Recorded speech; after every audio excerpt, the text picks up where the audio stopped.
So this is the real Wargamer.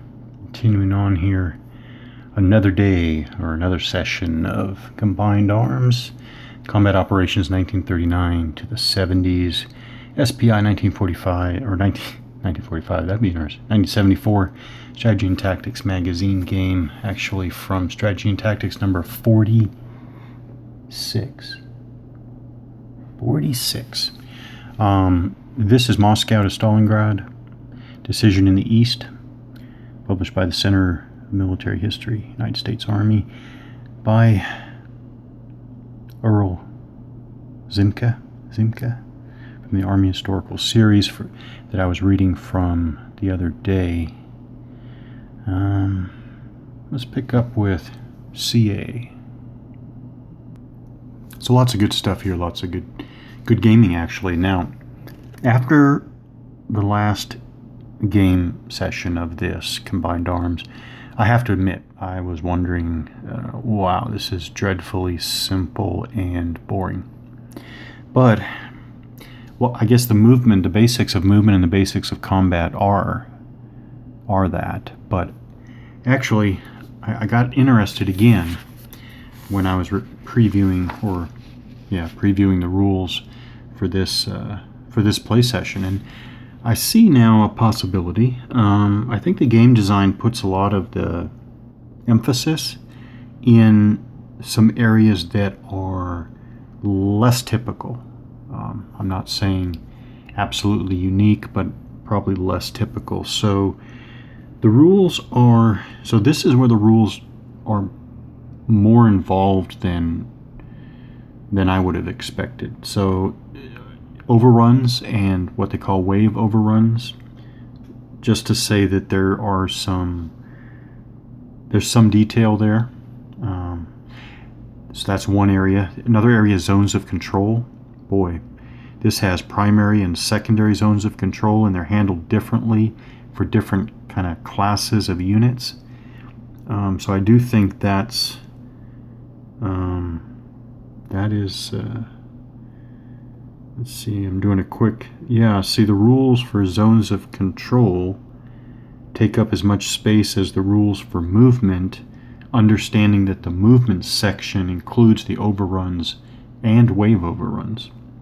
So, and then the, I guess, secondarily, I'd say those two areas is really where a lot of the detail. This isn't a very complex wargame at all to, put that up front, but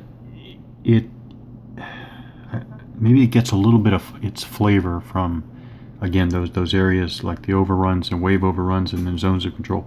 But you also have the artillery supply, which is kind of interesting. Although I did notice that it looks to me like the artillery supply counters, and so I would think therefore the artillery supply rules are only used in one of 6 scenarios. On that note, I did look over the scenarios. They're not as they're actually not as what do you want to say? They don't cover as they don't cover the period 1939 to the 70s, I guess, as evenly as I thought, or as what's the word? I don't know, because scenario 1 is the hypothetical East Front 1944.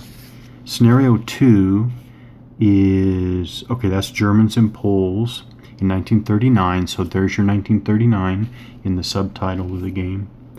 Then you have Prokhorovka, which is 1943 East Front. So that's your second East Front scenario. Then you have Arncourt tank battles. So that's September 44, Americans and Germans. But that's your 4th out of 6. So 2/3 are Second World War. Then you get, basically you jump up to Chinese Farm, 1973, obviously. And then you get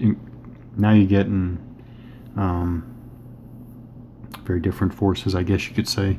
And then scenario 6 is Heartbreak Ridge, U.S. versus Chinese. So yeah, not as, I guess, broad as I thought it would have been. I mean, and you could have done a Vietnam battle, yeah, but there are some other one. You could have done something from the '67 war, 6-Day War. Yeah. Okay, so yeah, 6 scenarios, 4 from World War II, 2 of those 4 East Front. Okay, another thing I came across in previewing the rules is there are some game notes for the scenario, which is pretty cool. But this is a hypothetical scenario, so the playtest notes are a little... Well, no, the playtest notes are good. There are no historical notes. The playtest notes for the Germans...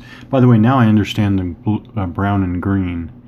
It has nothing to do at all with nationality or anything. It has to do with alpha players always going first. In this game, alpha players always going first, which is one way to do it. Alpha player always goes first, and alpha player, the alpha side is always the green forces, and Bravo is always the brown forces, and Bravo always goes second. So now I see how they did that. Why they did that? They didn't choose. They didn't choose to make the Russians this green as opposed to the brown. It had nothing to do with nationality. Okay, and associating a color with nationality, as far as I can see now.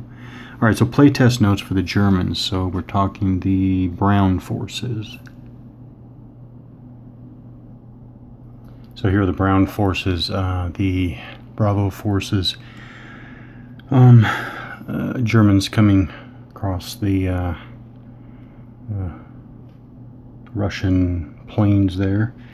So the Germans have a slight edge in this scenario because of a lower command control level, and that's correct. The Germans have a command control level of 1, which means that at the start of each of their player turns, they are only drawing 1 of these. By the way, I've completed 2 full turns, about to start the 3rd. So these are the chits, 0 through 9, only drawing 1 of these for the Germans, whereas 2 for the Soviets, Russians. And by the way, 2 full turns with no command control effects at all yet. Interesting. So that's, I mean, so far anyways, that's not being some crazy, I don't know, thing here. Okay. Oh, and they have slightly better tanks. All right, they have slightly better tanks. What do they mean by that? So the Germans. Yeah, okay. Attack strength of hard attack strength of 5 versus the Russian 4, and 1 better defense strength. Yeah, okay. Oh, and slightly better range. Okay, so it's clearly better tanks. Disadvantage in tanks is particularly important because the Germans can overrun, and this is where I need to really get to these overruns.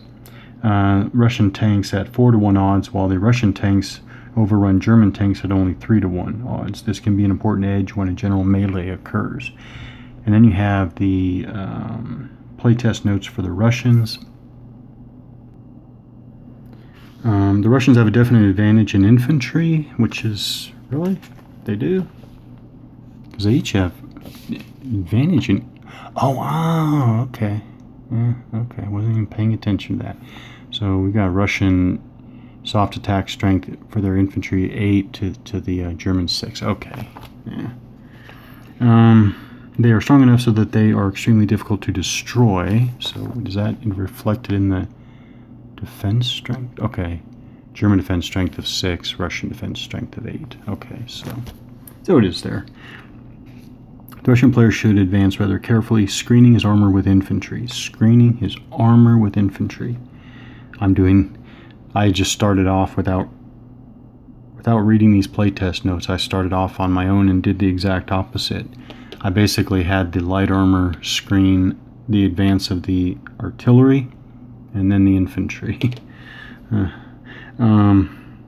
This will go far in protecting Russian tanks from overrun attacks and will give the Russians an opportunity to perform wave overruns of his own.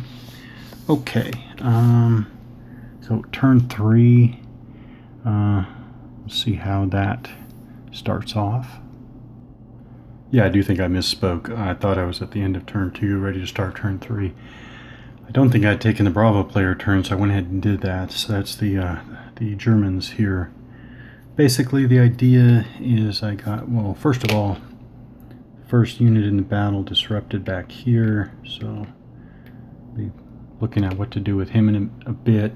Move the infantry up as far as I could, basically. Got the light artillery, the other 2 light artillery units up here to start a indirect fire position here.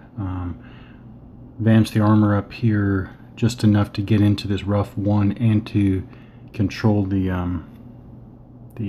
bridge there over the river. That's about it on that. So that was, oh, and I drew 1 command and control chit.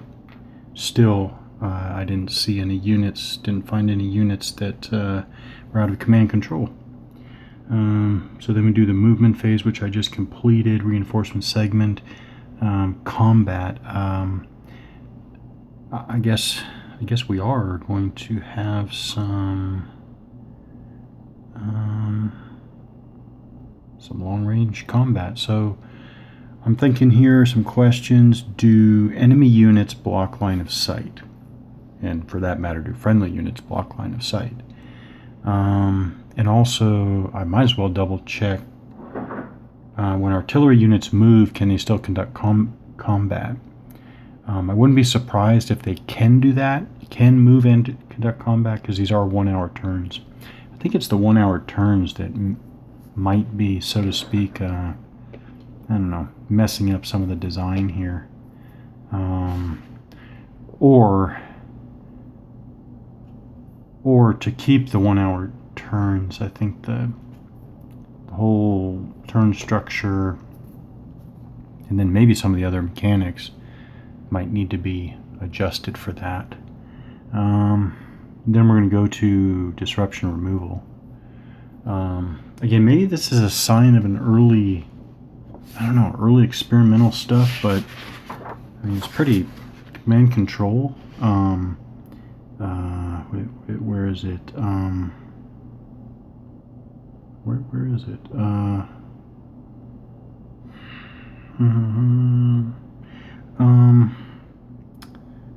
Where is it? There it is. Command results say may call for disruption. So this unit here got a D3 result.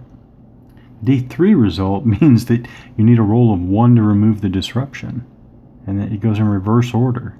Okay, D2 is good. That's a roll of 1 or 2 is needed, but a D1 means that you remove on a roll of 1, 2, 3. I guess one could just,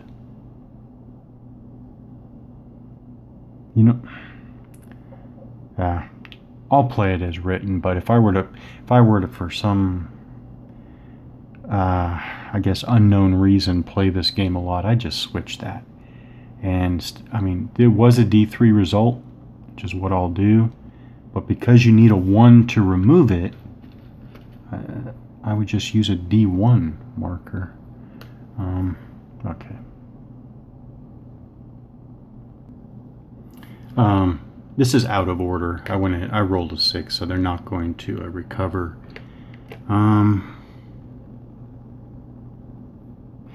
This is there's nothing to be gained by, so to speak, beating up on a 1974 design.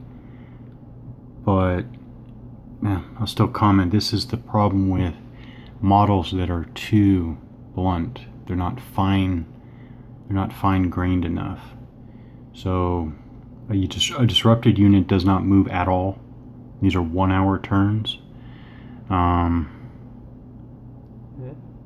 Yeah, the D3 means, okay, so that means there's a 1 in 6 chance of recovering.